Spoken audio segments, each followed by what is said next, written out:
telah mengirim 1 peleton personel Satuan Samapta.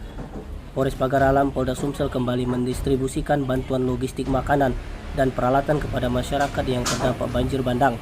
Di lokasi terdampak banjir bandang di Kecamatan Pulau Pinang, Kabupaten Lahat, Kapolres Pagar Alam AKBP Erwin Irawan didampingi Kabak Ops AKP Heri Widodo memimpin pendistribusian logistik serta membuat posko kepada masyarakat setempat.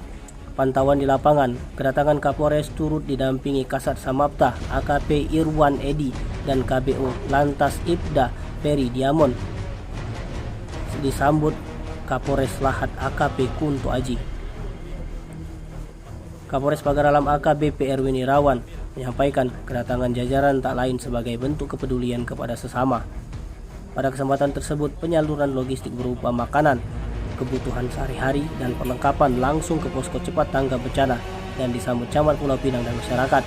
Kapolres beserta Kasat Samapta serta Kapolres Lahat Wakapolres melakukan gotong royong pembersihan material lumpur.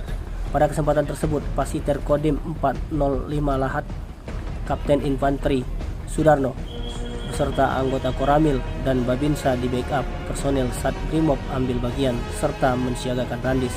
Distribusi bantuan logistik. Jadi kami mewakili pemerintah Kota Lahat, dalam hal ini kami adalah Kecamatan Pulau Pinang. Jadi kami saat ini ada di posko banjir bandang di Desa Lebusbang.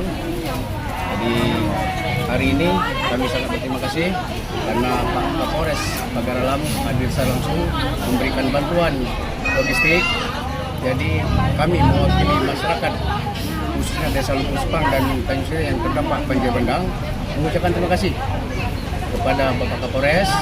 Semoga amal ibadah ini dicatat menjadi amal ibadah bagi Pak Kapolres, dan kami doakan supaya hari Pak Kapolres tetap saja ke depannya dan keluarga Pak Kapolres tetap sehat selalu, sejahtera, aman, terkendali, dan kami doakan Pak Kapolres selamat sampai tujuan setelah dari sini. Terima kasih. Tim Liputan Sumsel TV melaporkan.